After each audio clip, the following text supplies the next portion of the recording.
Hello students, welcome to my channel. आज का हमारा टॉपिक रहेगा sandhi rules, particularly for the 10th standard CBSE students. तो संधि के मेन टाइप्स रहेंगे स्वर संधि, व्यंजन संधि एंड विसर्ग संधि। ये आप लोगों को पता है, but now for the 10th standard students of CBSE, स्वर संधि is not included in the syllabus. So now we are going to discuss only Vyanjan Sandhi and Visarga Sandhi. So let us start with the व्यंजन संधि। अब ये व्यंजन संधि पहचानेंगे कैसे हम? तो उसका बहुत ही सिंपल रूल रहेगा कि व्यंजन संधि जो भी है उसमें बिफोर प्लस यानी दो वर्ड जो ऐड होते हैं उसमें का पहला वर्ड जो है वो कंपलसरी व्यंजन रहेगा और बाद में का वर्ड यानी प्लस के बाद का वर्ड जो है वो स्वर या व्यंजन कुछ भी रह सकता है। बहुत ही सिंपल चीज़। If the first word ends with vyanjan then it is called as vyanjan संधि।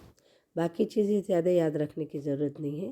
पहला वर्ड अगर व्यंजन में एंड होता है यानी हलंत रहता है तो वो रहेगी व्यंजन संधि। अब आपको पहले व्यंजन संधि समझने से पहले जो व्यंजन है वर्गीय व्यंजन पर्टिकुलरली समझना बहुत ज़रूरी है। तो ये टेबल आपको जो है वर्गीय व्यंजन दिखाता है।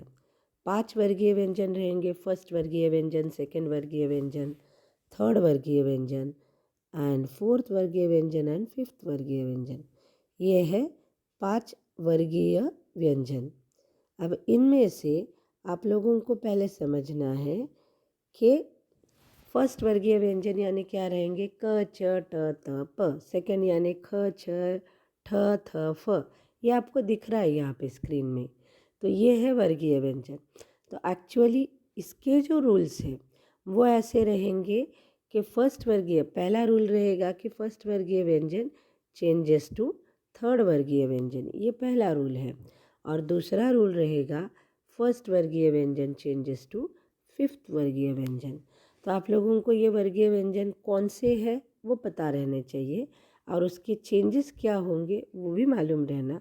इसलिए पहले ये वर्गीय व्यंजन जानना ज़रूरी है। आप नोट डाउन भी कर सकते हैं इसका टेबल बनाकर इसी मैनर में, क्योंकि ये चीज़ें नोटबुक में लिखी हुई रहेंगी तो आपको ज़्यादा इजी रहेगा। Means simultaneously you can see and solve. Okay, now let us move to the first type of the vyanjan sandhi. अब ये फर्स्ट टाइप ऑफ व्यंजन संधि क्या है? तो first vargiya vyanjan changes to third vargiya व्यंजन, यानी प्रथम वर्गीय व्यंजनानां तृतीय वर्गीय व्यंजने परिवर्तनम। इसको हम बोलेंगे फर्स्ट रूल। अब इसमें क्या होता है, जैसे हमने ऑलरेडी डिस्कस किया है, फर्स्ट वर्गीय व्यंजन कौन से हैं? क च ट त प। These are the first vargiya व्यंजन। अब ये फर्स्ट वर्गीय व्यंजन किस में चेंज होने वाले हैं? थर्ड वर्गीय व्यंजन, यानी जो हमने अभी टेबल देखा था उसके थर्ड कॉलम में ये चेंज हो जाएंगे रिस्पेक्टिवली। अब इसका रूल क्या रहेगा? फर्स्ट वर्गीय फर्स्ट वर्ड एंड्स विथ क और च और ट और त और प। और उसके बाद एक्चुअली रूल में तो बहुत कुछ चीज़ें दी हुई है, लेकिन आप लोगों के अभी 10th स्टैंडर्ड के काम आने वाले, आपको याद रखने वाली इतनी ही चीज़ है कि उसके बाद वाला वर्ड अगर म या न नहीं है, remember it well, the next word should not begin with म और न। ये म और न से शुरू नहीं होना चाहिए। अगर ऐसा रहता है तो first vargiya vyanjan changes to third vargiya व्यंजन। अब थर्ड वर्गीय व्यंजन यानी क्या रहेगा? तो क चेंजेस टू क ख ग, च छ ज, ट ठ ड, त थ द, प फ ब। ऐसे ये चेंजेस जो है वो रहेंगे, लेकिन ये रिस्पेक्टिवली रहते हैं, यानी क चेंजेस टू ग, च चेंजेस टू ज, ट चेंजेस टू ड, त चेंजेस टू द एंड प चेंजेस टू ब। ये तो आपको लर्न रहता है। वो वर्गीय व्यंजन का टेबल आपको अगर लर्न है तो ये चीज़ें बहुत इजीली याद हो जाती है। इसमें कुछ डिफ़िकल्ट नहीं है, आपको लर्न इतना ही रखना है इसमें। If the word first word ends with ka cha ta ta pa and the next word begins without ma or na, then first वर्गीय व्यंजन changes to third वर्गीय व्यंजन। अब हम कुछ एग्जाम्पल्स पढ़ेंगे। पहला एग्जाम्पल है दिक प्लस गजह। इसमें क्या हुआ है, क इज चेंजिंग टू ग, क्योंकि पहला वर्ड क में एंड हो रहा है तो obviously it is changing to ग, तो इसलिए ये ग जो रहता है वो हलंत रहेगा, इसलिए आंसर बन जाता है दिग्गजः। देन नेक्स्ट क्या है, अच प्लस अन्यः, अंतः इट शुड बी अच प्लस अंतः।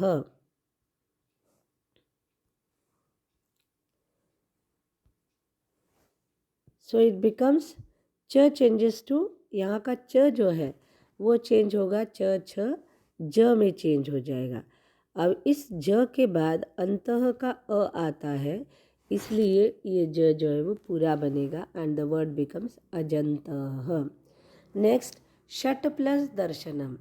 इस एग्जाम्पल में आप बहुत इजीली समझ सकते हैं कि ट इज चेंजिंग टू ड।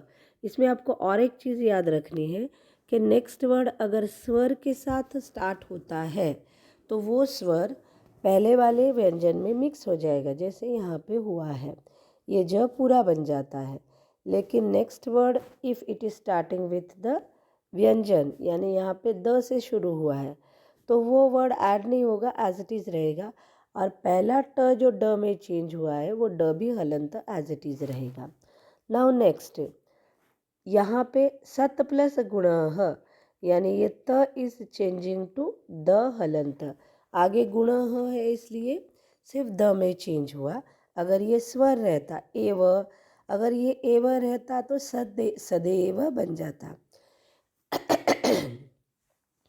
इस तरह से स्वर जो है उसमें ऐड होता है।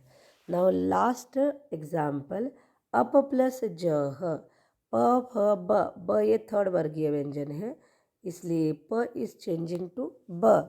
नेक्स्ट वर्ड व्यंजन है इसलिए वो व्यंजन एज इट इज़ ऐड हुआ है। तो ये हो गया हमारा फर्स्ट रूल, जिसमें प्रथम वर्गीय व्यंजन जो है वो तृतीय वर्गीय व्यंजन में चेंज हो रहा है। Now we will discuss the second type, that is first vargiya vyanjan changes to fifth वर्गीय व्यंजन। अब इसमें क्या होता है फर्स्ट टू फिफ्थ में, ऑफ कोर्स यहाँ पर भी फर्स्ट वर्गीय व्यंजन क्या रहेगा, क च ट त प, यही फर्स्ट वर्गीय व्यंजन रहेगा। उसके बाद क्या करना है, the next word should begin with म और न। यही कंडीशन, मतलब आपको क्वेश्चन पेपर देखने के बाद अगर पहला वर्ड एंड होता है क च ट त प में, तो तुम लोगों को इन दोनों में से एक ही चीज़ देखनी है कि आफ्टर प्लस, यानी सेकेंड वर्ड जो रहेगा इट शुड बिगिन विथ म और न, और it should not begin with म और न। इन दोनों में से कौन सी कंडीशन है, that you need to check. अगर म और न में वो वर्ड स्टार्ट होता है तो first vargiya vyanjan changes to fifth वर्गीय व्यंजन, म और न में स्टार्ट नहीं होता है तो first vargiya vyanjan changes to third vargiya व्यंजन। यहाँ पे ये म और न जो है ये बहुत ही इम्पॉर्टेंट है, एंड दिस म एंड न are going to decide whether it is going to change in third vargiya vyanjan और फिफ्थ वर्गीय व्यंजन। जब म और न रहेगा तो first vargiya vyanjan changes to fifth वर्गीय व्यंजन, इस तरह से आपको दिखेगा। तो ये नेक्स्ट मैंने ये डिटेल रूल भी लिखा हुआ है कि क च ट त प प्लस नासिक्य वर्णम मीन्स फिफ्थ वर्गीय व्यंजन, यानी य न न न म। लेकिन जनरली जो है इनसे पहले जो तीन वर्ड्स है इनमें से कोई भी वर्ड स्टार्ट नहीं होता है। वो एग्जाम्पल्स हमारे जो नॉर्मल संस्कृत जो हम यूज़ करते हैं उसमें वो रहते नहीं हैं, तो हमारे लिए बचेंगे क्या, न एंड म। These are the important words for us, therefore मैंने ऑलरेडी शॉर्टकट करके लिखा हुआ है। अब चेंजेस क्या रहेंगे, क चेंजेस टू य, च चेंजेस टू य, ट चेंजेस टू ण, त चेंजेस टू न एंड प चेंजेस टू म। ये चेंज आपको याद रखना है। अब हम डिस्कस करेंगे एग्जाम्पल्स। वाक प्लस मयम।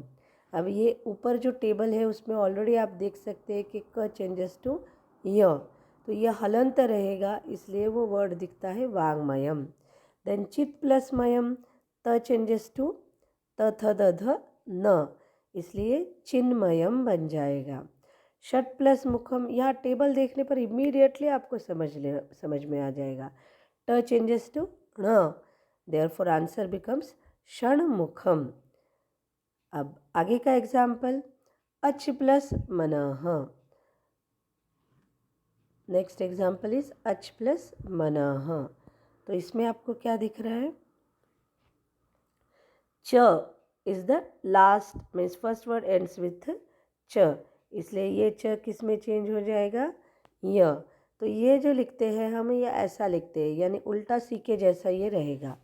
ओके, नेक्स्ट, अब इसी का जो रिवर्स कॉन्वर्स रूल है वो भी हम थोड़ा सा डिस्कस करेंगे, क्योंकि इसके भी एग्जाम्पल्स आते हैं। अब ये रूल क्या है, उल्टा करेंगे।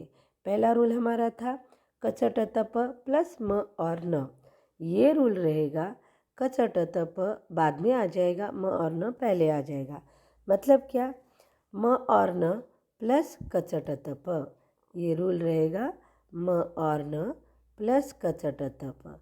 अब इसका रिजल्ट क्या आएगा कि म और न चेंजेस टू फिफ्थ वर्गीय व्यंजन, लेकिन ये कैसे चेंज होंगे, अकॉर्डिंग टू द कचट तप which is coming after plus.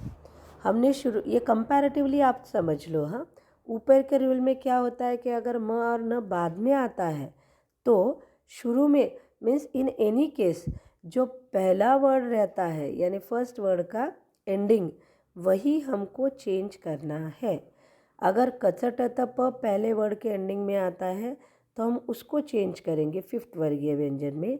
अगर कचट तप बाद में आता है, म और न पहले आता है प्लस के पहले, तो हम म और न को चेंज करेंगे। लेकिन किस में चेंज करेंगे, सेम फिफ्थ वर्गीय व्यंजन में ही चेंज करेंगे। किसके अकॉर्डिंग चेंज करेंगे, ये आगे का कचट तप जो है उस कचट तप के अकॉर्डिंग, ये सेम टेबल रहेगा ऊपर दिया हुआ, इसी टेबल को हमको फॉलो करना है। ओके, इसी फॉर्मेट में हम उसको चेंज करेंगे। लेकिन चेंज होने वाला वर्ड जो है वो कचट तप नहीं है, तो म और न है, क्योंकि ये वर्ड जो है वो पहले वर्ड के एंडिंग में आते हैं। ओके, आई थिंक आप लोगों को ये समझ में आया होगा। फिर से मैं एक बार रिपीट करती हूँ। अगर पहला वर्ड कचट तप में एंड होता है, नेक्स्ट वर्ड म और न से स्टार्ट होता है, तो हम कचट तप को इस टेबल के जैसा जो है वो चेंज करेंगे। ओके, हियर द कचट तप आर गोइंग टू चेंज। और उसका इन्वर्स जो रूल रहेगा, उस रूल में हमको क्या करना है कि पहला वर्ड अगर म और न में एंड होता है, दूसरा वर्ड कचट तप से स्टार्ट होता है, तो हम चेंज करेंगे म और न को फिफ्थ वर्गीय व्यंजन में चेंज करेंगे। लेकिन ये फिफ्थ वर्गीय व्यंजन डिसाइड कैसे करेंगे, तो वो डिसाइड होगा कचट तप से, जैसा इस टेबल में दिया हुआ है। Now let us discuss the examples. पहला एग्जाम्पल है सम प्लस चयः। अब यहाँ पे पहला वर्ड एंड होता है म में, इसको हम थोड़ा सा छोटा करेंगे तो हमको ये टेबल भी दिख जाएगा, आपको इजीली समझ में आ जाएगा।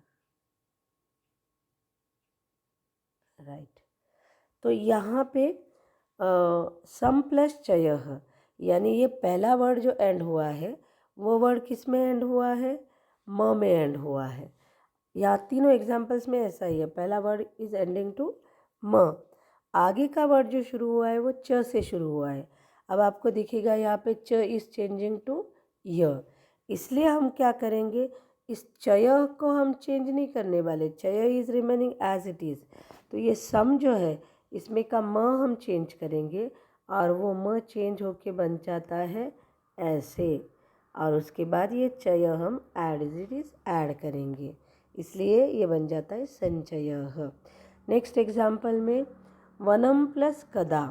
अब यहाँ पे फिर से हमको म को चेंज करना है, लेकिन किसके अकॉर्डिंग? क के अकॉर्डिंग। क चेंजेस टू य, इसलिए हम यहाँ पे क्या लिखेंगे?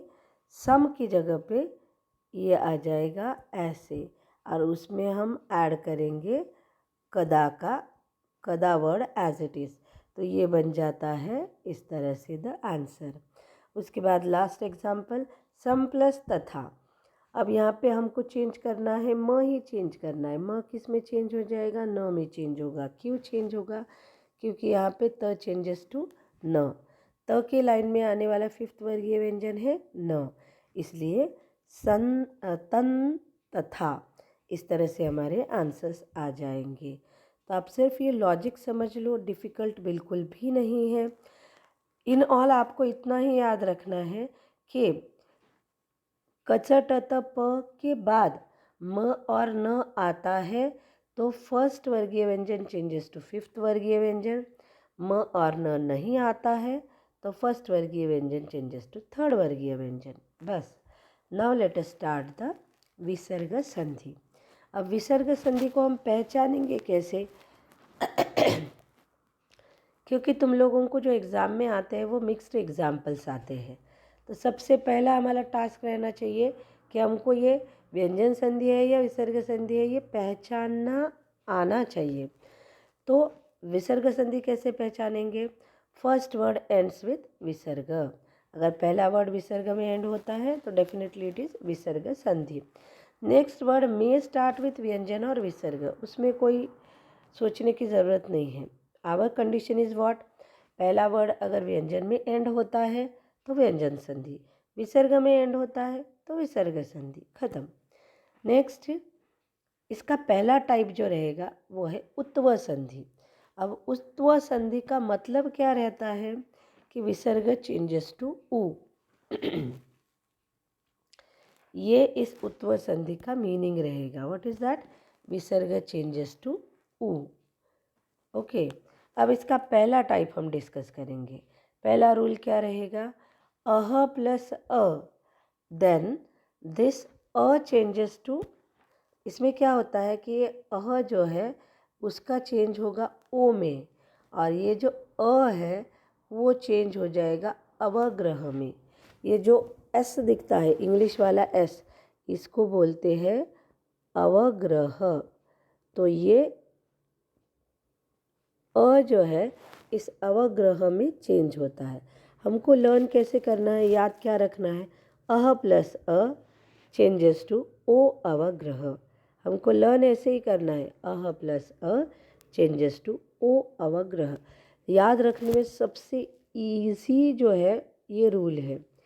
क्या हमको याद रखना है कि पहला वर्ड अगर एंड होता है अह में, यानी विसर्ग के पहले अ आता है और विसर्ग के बाद भी अ आता है, तब आप देख सकते हैं यहाँ पे रूल में विसर्ग के पहले भी अ, बाद में भी अ, देन अह चेंजेस टू ओ एंड अ चेंजेस टू अवग्रह।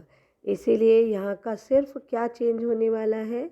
ये विसर्ग या फिर अह यू कैन से, ये किस में चेंज होगा? ओ में, और ये अ किस में चेंज होगा? इस अवग्रह के सिंबल में।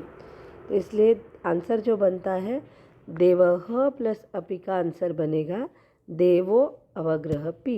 बोलते वक्त एक्चुअली हमको यह अवग्रह ये बोलने की ज़रूरत नहीं है, लेकिन हमको समझने के लिए ये रिपीट करते रहना ज़रूरी है, अदरवाइज़ वो हमको लिखने में याद नहीं रहेगा। Next rule is uh plus third fourth fifth वर्गीय व्यंजन यर लवह, देन अह चेंजेस टू ओ।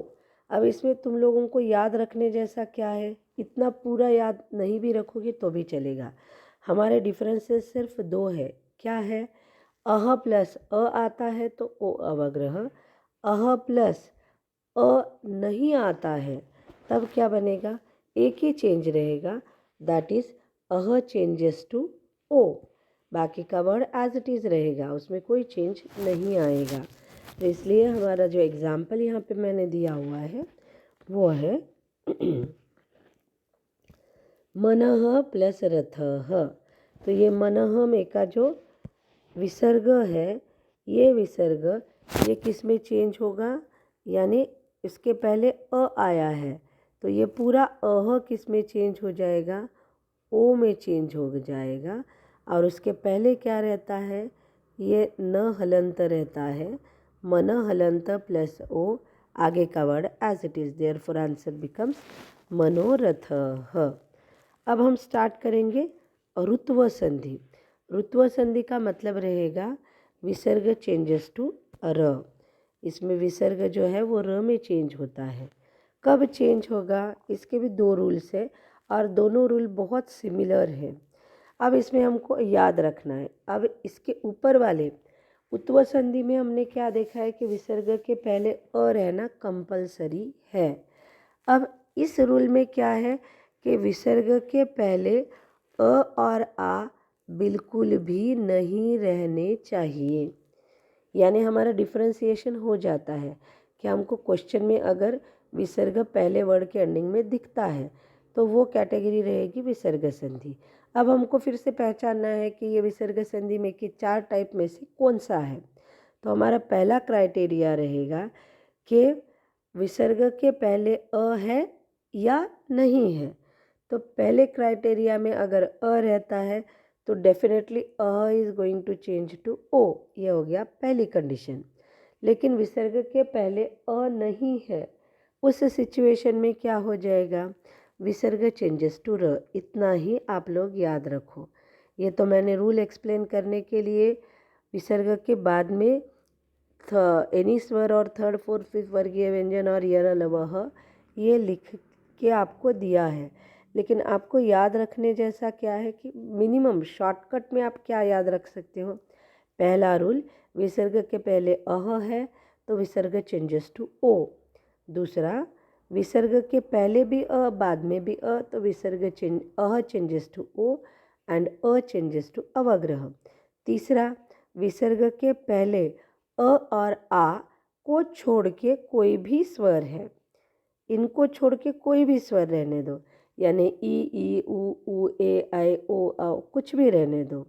देन विसर्ग चेंजेस टू र। ये हो गया रूल।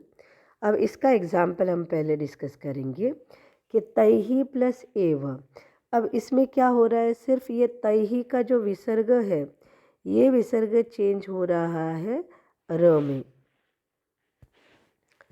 ओके, और बाद में जो है वो एव आता है, इसलिए ये ए जो है वो उसमें ऐड हो जाएगा और हमको आंसर में दिखेगा तैरेव। अगर ये स्वर नहीं रहता है, ये थर्ड फोर्थ फिफ्थ वर्गीय व्यंजन या फिर यर लवह रहता है, तब क्या हो जाएगा, ये र आधा रहेगा और आगे के वर्ड के सर पे जाकर बैठेगा, यानी रफार के फॉर्म में बैठ जाएगा। ठीक है, तैही प्लस यत्र अगर ऐसा रहता तो तैर यत्र य के ऊपर रफार आ जाएगा। इस तरह से ये चेंजेस रहेंगे। हम एक बार ऐसा एग्जाम्पल भी डिस्कस कर लेंगे। अगर यहाँ पे और एक एग्जाम्पल हम यहाँ पे डिस्कस करेंगे, तैही प्लस यत्र या फिर यथा ले लेंगे। यानी पहले एग्जाम्पल में हमने स्वर लिया है, इस एग्जाम्पल में हम व्यंजन लेंगे। अब इसमें भी ये तैही वर्ड जो रहता है, इसमें का जो विसर्ग है वो विसर्ग चेंज होगा र में। यानी हम कैसे लिखेंगे, तय एज इट इज़ रहेगा, उसके बाद ये आधा र रहेगा और उसके बाद हम लिखेंगे यथा। तो आप यहाँ पे समझ सकते हो कि ये यथा लिखने के बाद ऑटोमेटिकली क्या हो गया, ये आधा र जो है इस य के सर पे जाकर बैठ गया, रफार बन गया। तो इस तरह से चेंज आ जाएगा। कब, जब नेक्स्ट वर्ड स्टार्ट्स विथ व्यंजन। तो हमने यहाँ पे दोनों टाइप के एग्जाम्पल्स जो है वो डिस्कस किए हैं। अब हम आगे डिस्कस करेंगे सेकेंड रूल, इसी का ऋत्व का सेकेंड रूल। इसमें क्या रहता है कि अव्यय संबंधी विसर्ग, इसमें रहेगा अव्यय संबंधी विसर्ग, यानी अव्यय वाला विसर्ग, अव्यय से रिलेटेड विसर्ग यहाँ पे आ जाता है। यानी पुनः, अभितः, परितः, इन सब एग्जाम्पल्स में ये सारे अव्यय है। पुनः, अभितः, परितः, उभयतः, ये एग्जाम्पल्स में, अव्यय के एग्जाम्पल्स में पहला वाला वर्ड जो है वो एंड हो रहा है अ के साथ। यहाँ पर आप देख सकते हैं कि पुनः में ये विसर्ग के पहले अ है, लेकिन ऐसे सिचुएशन में जो हमने पहला रूल अप्लाई किया था कि विसर्ग चेंजेस टू ओ, ऐसा नहीं होगा क्योंकि ये अव्यय वाला विसर्ग है। इसलिए ये विसर्ग चेंजेस टू र, और बाद में अ आ गया, इसलिए ये र में अ ऐड हो जाएगा और आंसर बनेगा पुनरपि। सेम इसमें भी आगे वाला व्यंजन भी आ सकता है, ज़रूरी नहीं कि सिर्फ स्वर रहे। अगर व्यंजन भी आता है तो हमको सेम वे में इसको सॉल्व करना है। सिर्फ व्यंजन का क्या बन जाएगा, रफार बन जाएगा। हम ऐसा भी एक एग्जाम्पल दिखेंगे, डिस्कस करेंगे यहाँ पे।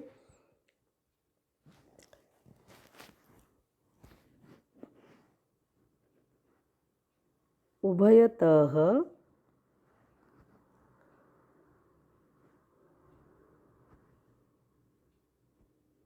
उभयतः प्लस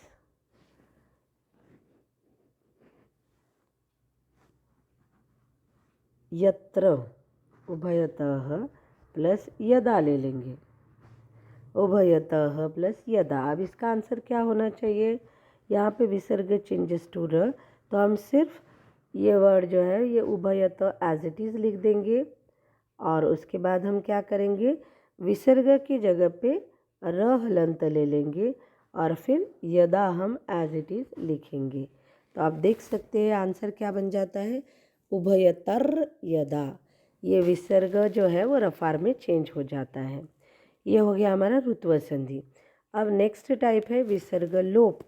विसर्ग लोप का मतलब है विसर्ग ड्रॉप हो जाता है, यानी गायब हो जाता है। अब इसके 3 एग्जाम्पल, 3 रूल्स है। तो पहला रूल क्या रहेगा बहुत इजी है ये भी एग्जाम्पल्स। इसमें पहला रूल रहेगा अह प्लस एनी स्वर, यानी विसर्ग के पहले अ आएगा लेकिन बाद में इमीडिएटली क्या आता है, कोई भी स्वर आ जाता है। तो ऐसी सिचुएशन में विसर्ग जो है वो ड्रॉप हो जाएगा। और आपको और एक चीज़ याद रखनी है कि ये ड्रॉप होने के बाद 2 वर्ड्स को हमको जोड़ के नहीं लिखना है। तो 2 वर्ड्स जो है वो एज इट इज़ हमको क्या लिखने हैं, सेपरेट करके ही लिखने हैं। ओके, तो यहाँ पे हमको 2 वर्ड्स को जोड़ना नहीं है, इतना ही हमको याद रखना है। यहाँ पे ये क्वेश्चन कुछ इस तरह से रहना चाहिए, बालः प्लस एव, राइट। अब यहाँ पे एग्जाम्पल है हमारा बालः प्लस एव। इस बालः प्लस एव में हमको कुछ भी नहीं करना है, सिर्फ विसर्गों को गायब करना है, बाकी कुछ भी चेंजेस हमको नहीं करने हैं। We need not join this 2 words. Okay, अब हम फिर से एक बार रिवाइज करेंगे कि विसर्ग के पहले अ आने पर की ये तीसरी सिचुएशन है।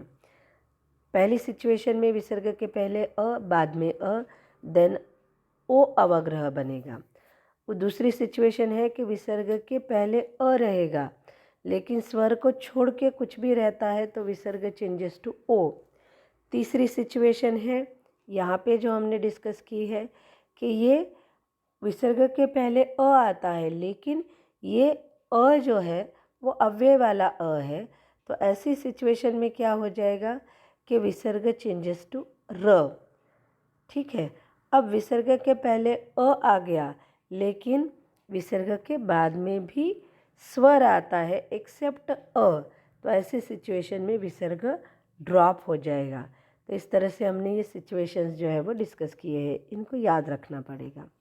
नेक्स्ट कौन सा रूल है कि जिसमें विसर्ग ड्रॉप होता है, बहुत ही ईजी याद रखने के लिए। विसर्ग के पहले आ रहेगा और विसर्ग के बाद कुछ भी आने दो, मतलब एनी स्वर, थर्ड फोर्थ फिफ्थ वर्गीय व्यंजन और यर लव ह। इसको हमको अगर शॉर्ट में याद रखना है तो हम इसके लिए एक्स ऐसा भी कंसिडर कर सकते हैं। ये जो पूरा पसारा है ना, इतना सारा लिखा हुआ, उसकी जगह पे हम एक्स ऐसा भी कंसिडर कर सकते हैं। तो इसको हम एक्स अपनी कन्वीनियंस के लिए है, ये कहीं लिखा हुआ नहीं रहेगा। तो ये पूरा पसारा जो है यहाँ से यहाँ तक, इसकी जगह पे हम याद रखने के लिए इसको हम एक्स लिख सकते हैं। ओके, यानी आहा प्लस एक्स बिकम्स विसर्ग ड्रॉप, ऐसे हम लर्न कर सकते हैं। अब इसका एग्जाम्पल देखेंगे। नृपाहा प्लस जयंती, कुछ भी नहीं होगा, सिर्फ विसर्ग जो है वो निकल जाएगा, बाकी दोनों वर्ड एज इट इज़ लिखेंगे, जोड़ कर भी नहीं लिखना है। और तुमको अगर उल्टे टाइप के क्वेश्चन आते हैं, यानी नृपाहा जयंती, नृपा जयंती ऐसा क्वेश्चन है, तो भी आपको समझ में आना चाहिए कि विदाउट एनी रीज़न दोनों के बीच में गैप है, मतलब नृपा के बाद विसर्ग रहना ज़रूरी है। नेक्स्ट रूल, सह और एशह, ये तो पर्टिकुलर रूल है, इसमें बहुत ज़्यादा कुछ याद रखने जैसा नहीं है।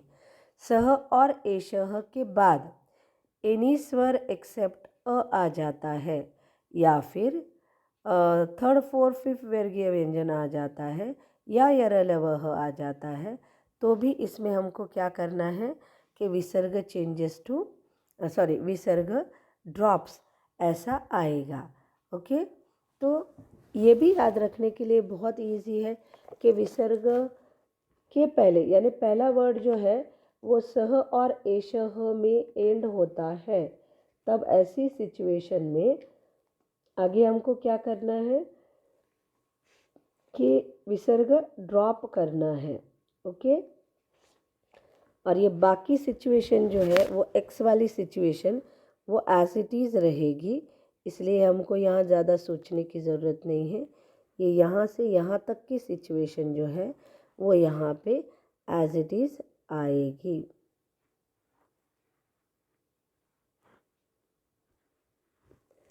देन विसर्ग ड्रॉप्स, यानी क्या रहेगा, एनी स्वर, थर्ड फोर्थ फिफ्थ वर्गीय व्यंजन और यरलवह, देन विसर्ग ड्रॉप्स। अब इसका एग्जाम्पल हम पढ़ेंगे। पहला एग्जाम्पल है सह प्लस वदति, इट बिकम्स सवदति। इसमें से वदति जो लिया हुआ है वो यरलवह में से है। देन एशह प्लस एव, इसमें एव जो लिया है वो एनी स्वर एक्सेप्ट अ है, एश एव। अब हम डिस्कस करेंगे लास्ट टाइप ऑफ विसर्ग संधि, दैट इज सत्व संधि। सत्व संधि का मतलब ऐसे रहेगा कि विसर्ग चेंजेस टू स, श और श, ये 3 रूल्स है। पहला रूल रहेगा, ये तो आपको लर्न करना पड़ेगा, ये पहला रूल है। मैं साथ में ही आपको ये तीनों रूल्स बता देती हूँ जो आपको लर्न करने हैं। विसर्ग प्लस स त थ क, देन विसर्ग चेंजेस टू स, ये पहला रूल। विसर्ग प्लस श च छ, विसर्ग चेंजेस टू श। देन विसर्ग प्लस श ट ठ, विसर्ग चेंजेस टू श। तो ये रूल का आप स्क्रीनशॉट भी ले सकते हैं या लिख के रख सकते हैं। ये रूल आपको लर्न रहना चाहिए। विसर्ग प्लस स त थ क, विसर्ग चेंजेस टू स। विसर्ग प्लस श च छ, विसर्ग चेंजेस टू श। विसर्ग प्लस श ट ठ, विसर्ग चेंजेस टू श। इसमें एक स्पेशलिटी भी है कि हर एक सिचुएशन में, हर एक रूल में विसर्ग is changing to the first word, विसर्ग is changing to first word. तो इतना आपको याद रहेगा तो ये इजीली लर्न हो जाएगा। अब डिस्कस करेंगे इसके एग्जाम्पल्स। क्या है पहला एग्जाम्पल, विसर्ग प्लस स त थ क वाला रूल हम डिस्कस करेंगे। इतः प्लस ततः, तो इसमें इतः में यानी विसर्ग है, उसके बाद प्लस के बाद पहला वर्ड होता है त से स्टार्ट, इसलिए ये विसर्ग चेंजेस टू स और आंसर बन जाता है इतस्ततः। देन नमस्कार वर्ड भी आपको बहुत फैमिलियर है, तो वो नमः प्लस कारः रहता है, यानी क की वजह से विसर्ग चेंजेस टू स और वो बनता है नमस्कार। Now next example, next rule, विसर्ग प्लस श च छ, देन विसर्ग चेंजेस टू श। कह प्लस चित, अब इसमें ये विसर्ग जो है वो च की वजह से किस में चेंज हुआ है, श में चेंज हुआ है, और इसी श को हम ऐसे लिख सकते हैं, विसर्ग चेंजेस टू श। लास्ट रूल, विसर्ग प्लस श ट ठ, देन विसर्ग चेंजेस टू श, षटकोण का श। अब इसमें ये विसर्ग चेंज हुआ है, षटकोण के श में वो आधा यानी हलंत रहता है और आगे का वर्ड एज इट इज़ आ जाएगा। इसलिए एग्जाम्पल क्या बनेगा, निहि प्लस ठुरह निष्ठुरः। तो इस तरह से हमने ये सारे रूल्स जो है वो डिस्कस किए हैं, आप लोगों को समझ में आए होंगे। Thank you for watching this video, keep watching the upcoming video, do like share subscribe and don't forget to comment at all. Thanks once again for watching this video. आप लोगों को इससे रिलेटेड कुछ भी डाउट या फिर कुछ suggestions है तो आप कमेंट कर सकते हैं।